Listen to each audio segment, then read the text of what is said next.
and welcome. You are listening to Facing Up with Luke Grenfell-Shaw. Today, I'm really excited to have a very good friend of mine, Jeremy Sigmon, in the metaphorical studio with me.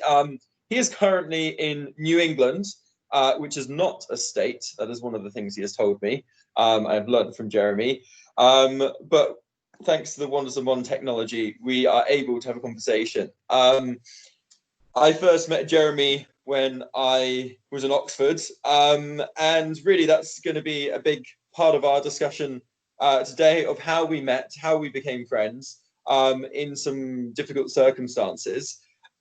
Jeremy is a man of many talents, but unlike many of his American brethren, he is very understated and modest about his achievements. This is a guy who taught English in French Guyana, made friends with the sloth there, can do the best sloth impressions, in fact. If you're watching this on YouTube, maybe we'll get Jeremy to show you later, because they are just to die for. But Jeremy is not simply defined by his travels, his 4 or 5 different languages that you speak. You have worked for a long time in sustainable building. And you are hopefully going to be one of the people leading your country and the Western world to a brighter and more sustainable future. Jeremy, thanks so much for joining me today. My pleasure. Thanks for having me on the phone. Also on video. I didn't realize there was video. Should have shaved or something. Yeah, well, I'm in this running top, so anything goes. So I thought to start with, we could just discuss a little bit about how we met, why we know each other, and then maybe take it on from there. Do you want to kick things off? Happy to. Yeah, so let's see, I think if I had to rewind the clock to remember the first time we met, I remember that I received a booklet with your name and picture and one paragraph about you. I think it was in September of, actually it was probably beginning of October of 2018.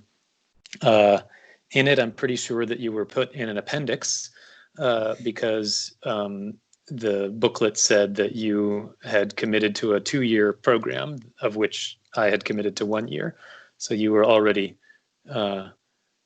double girthy, as we might like to say, in your enthusiasm for water science policy and management at Oxford.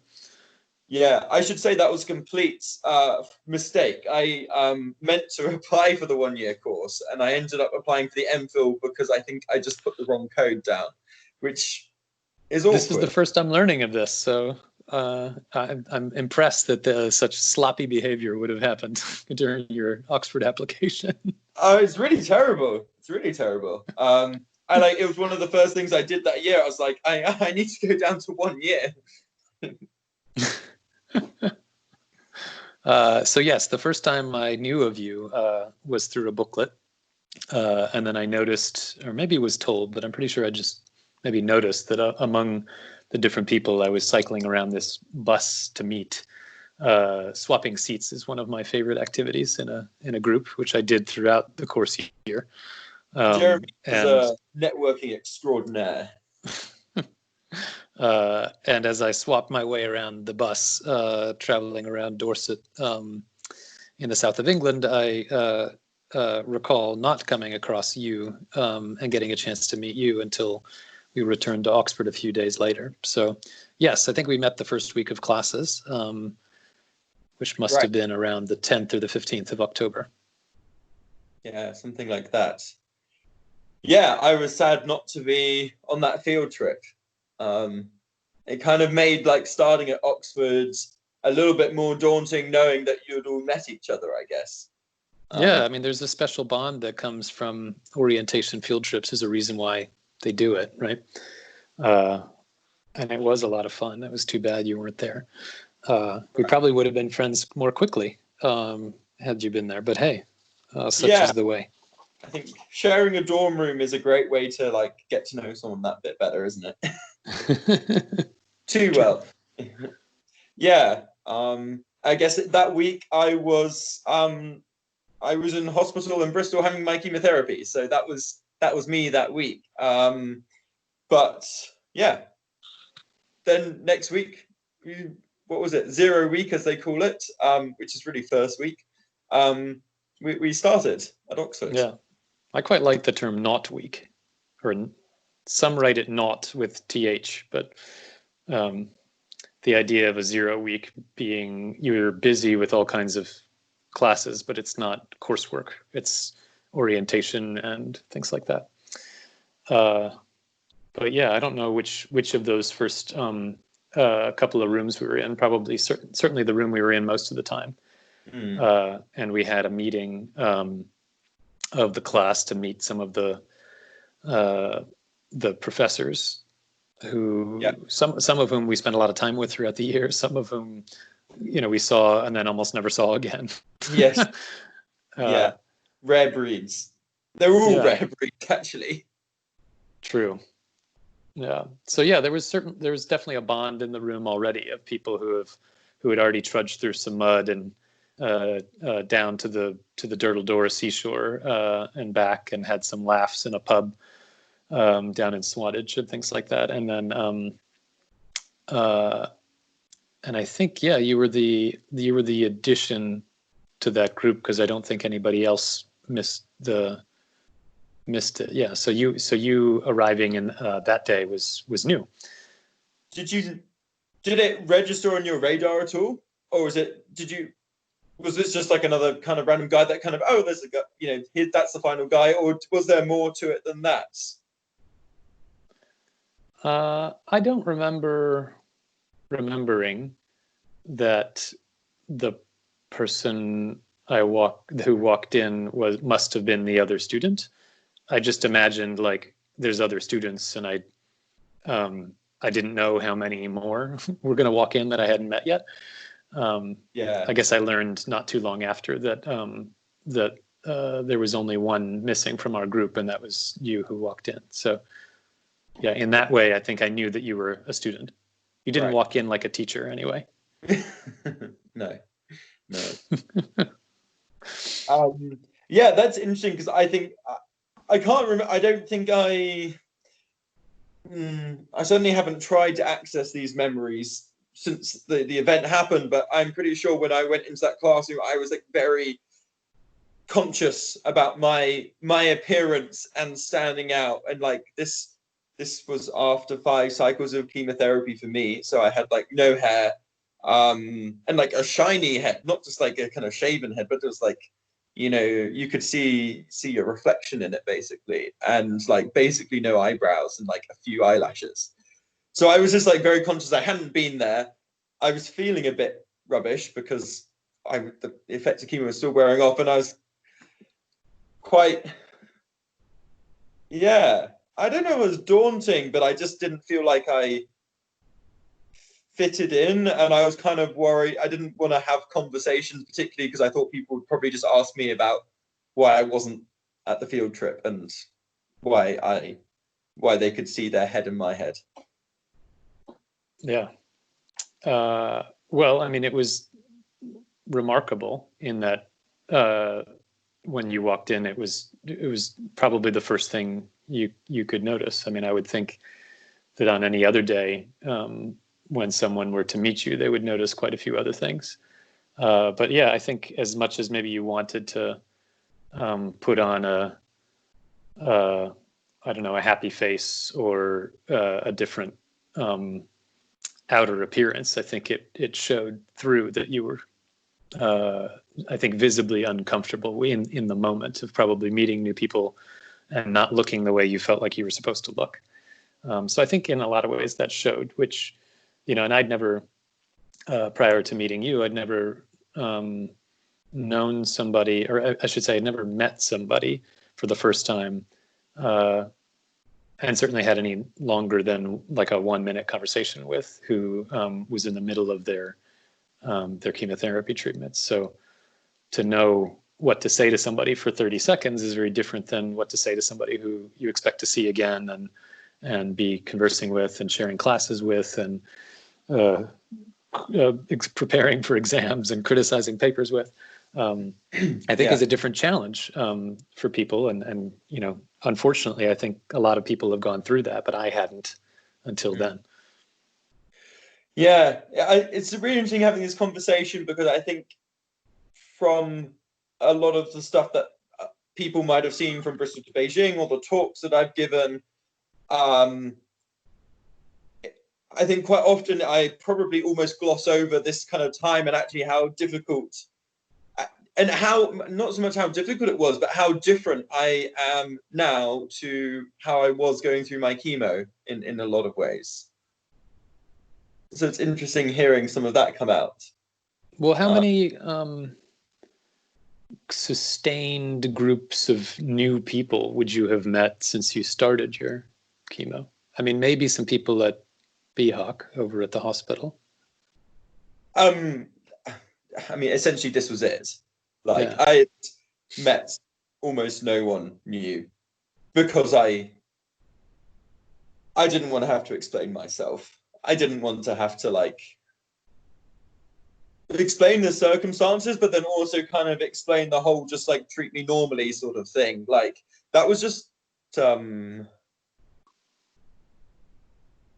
I think I avoided it, but I think it would have been tiring, and it was just like there's something quite visceral, the thought about not wanting to have to expose myself like that. Well, what kinds of, not even like sustained relationships, but like to build on that, like if you were to have, like, would you have got, like, during those few months, did you go out and shop for yourself at the store to like interact with people at the store? Or like, I'm just trying to figure out, like, how would you have put yourself in the crosshairs of like having to interact with new people in that time? So, you know, I think I went shopping from time to time. I was lucky enough I traveled to the south of France, and, you know, so that would have been, you know, in an airport setting, you know, security, passport control, like nothing crazy, but I guess, you know, in a more public setting. Yes, I did meet new people through, like, Bristol Hematology Oncology Center, like, but the context just meant that everyone knew what was going on, and so I guess that made it easier.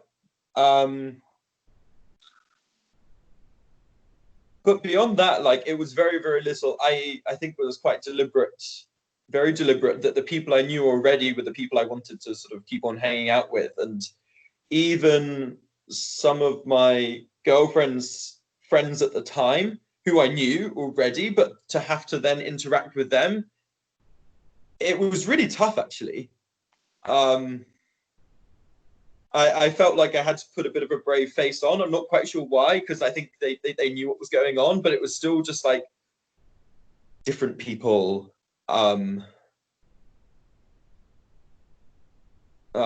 Difficult to know. Uncertainties over exactly what they might think of me, or maybe just like I'm not able to be myself that I wanted to be, and that seemed to matter more in front of new people, rather than people or people who were newer, rather than people who'd known me for a long time.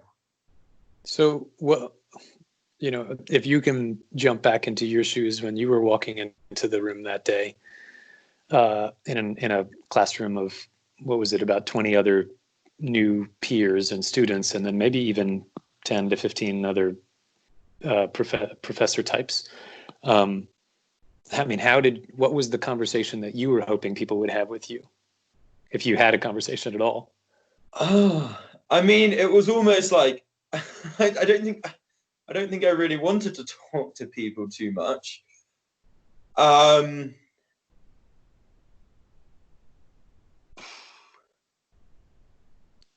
I mean, you know, maybe just like, you know, why are you interested in the course? You know, something very safe, something, you know, not why weren't you at the field trip last week, which is something I was like on my mind. I felt, even perhaps if people didn't ask me, I probably said, something like, oh, I know that you didn't see me on the field trip last week, because it was like, I felt it was an elephant in the room, at least when I was talking to someone. Yeah.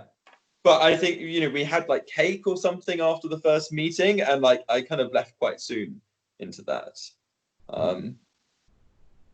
Yeah. I remember. Well, you were watching. Not explicitly, but like you said, I have a knack for networking, so I'm aware typically when the group is expanding or contracting. Right. But it's interesting because I wonder if you can help me and maybe others who are listening into this conversation with like what people in my position tend to think about. Because I can tell you that I had some conversations with some classmates of ours who I didn't certainly know very well. And these are conversations many weeks later, but like about how to talk to you. Because I thought that you wore a couple of things pretty clearly on your sleeve. One was that you were a proud individual who didn't want to feel like this thing that might be perceived as cancer, or at least the results of chemotherapy, was in any way part of who you were. But at the same time, it seemed quite clear to me that you knew that was the first thing that everybody saw. And so the dichotomy of having something that was so in plain view that you were potentially hoping not to talk about, but at the same time, like I've known quite a few people who've had any number of different things going on in their lives, some more visible and others less visible. And I think it can be painful sometimes if no one even acknowledges the elephant in the room. And so I think it's a tightrope for everybody. And I wonder, like, what is the right approach? And I'm sure it's different for everybody, and it's all about what the person is most comfortable with. But yeah, I mean, how would you go back and have a conversation with me and some of those classmates now and tell us what we could have done differently, or did we do it right? I don't know if you remember. I think that's really interesting hearing these reflections. And you saying, I didn't want to let the sort of the chemotherapy or the effects of chemotherapy define who I was. And I think you're like absolutely like spot on there in that is how I saw myself. And my gut reaction is that the kind of conversation I'd love is kind of like, tell me who you are. Like, tell me, okay, if we're in the context of this, the water science policy and management course, tell me why you wanted to study this. Tell me what you're interested by.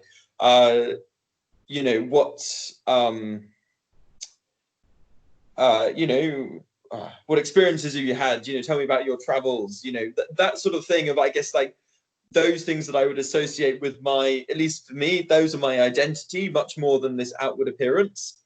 Though even there, some things were difficult because for many years, like sport has been a big part of my identity, and being able to say that I'm training for a triathlon, or I'm training for, when I was rowing or something.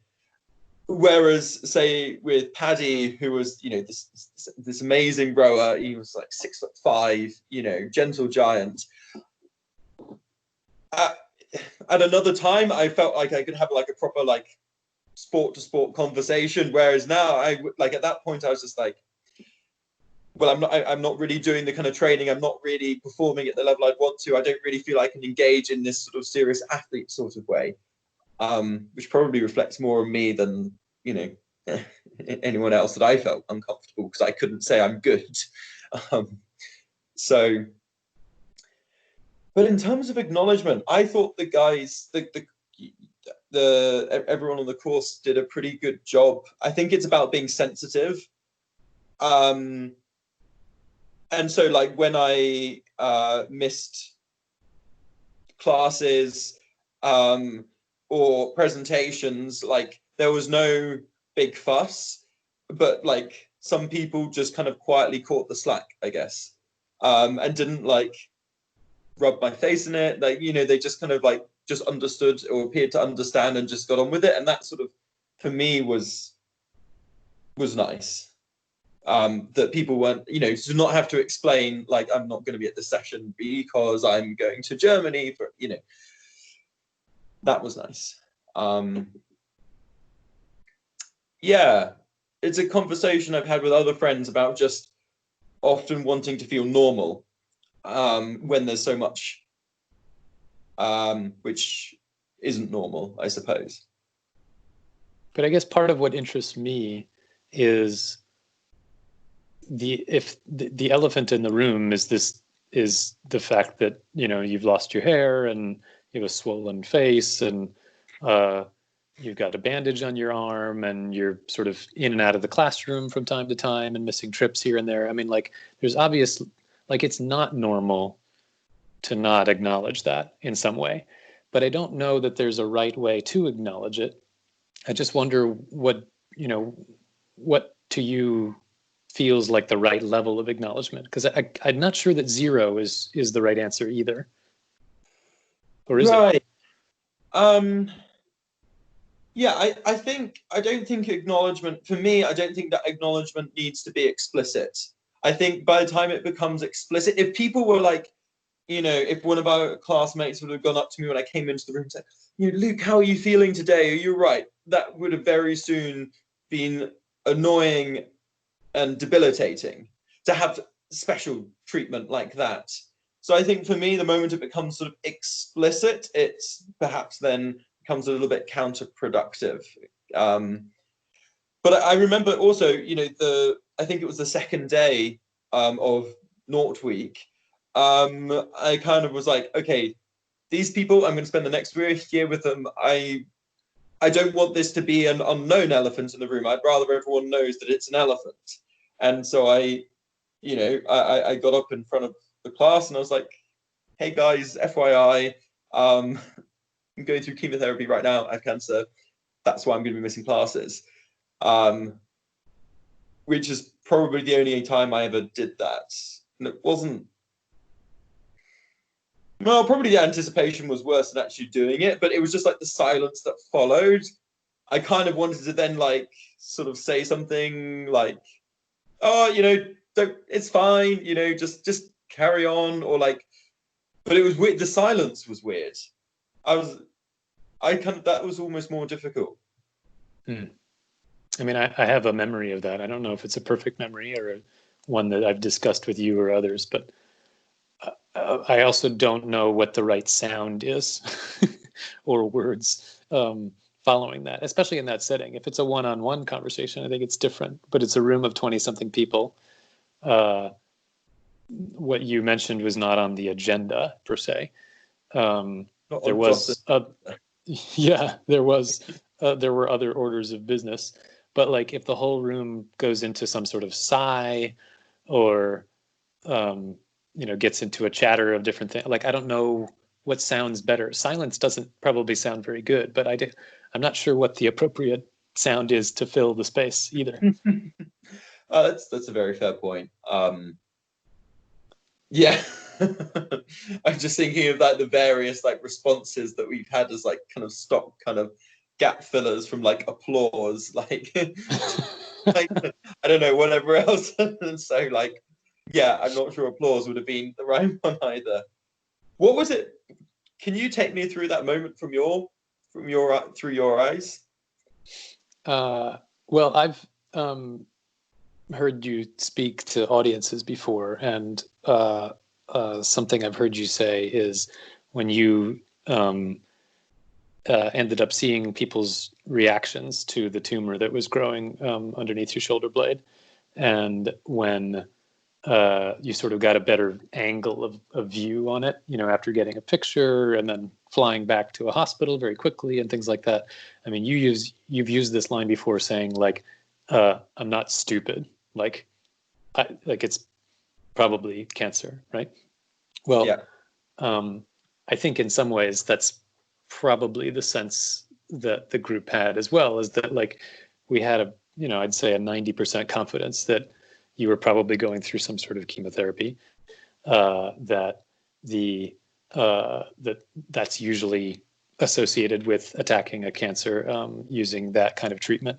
And therefore, when you said it, I don't think it came as a surprise to anybody. What I don't think anyone had probably thought about in advance, there probably wasn't enough time. We'd only met each other, once or twice over the course of a couple of days, was, what they were supposed to do in that group setting in terms of how to respond to it. I actually wonder if like somebody like Andrew had just like run to the front of the room and done a handstand or something like that. Like that to me would be like a very, a nice way of like breaking up the thought. Like that would be an interesting space filler. Just like somebody who does something that's sort of absurd and funny and ridiculous is like an icebreaker. But that would never happen, and I don't think he's that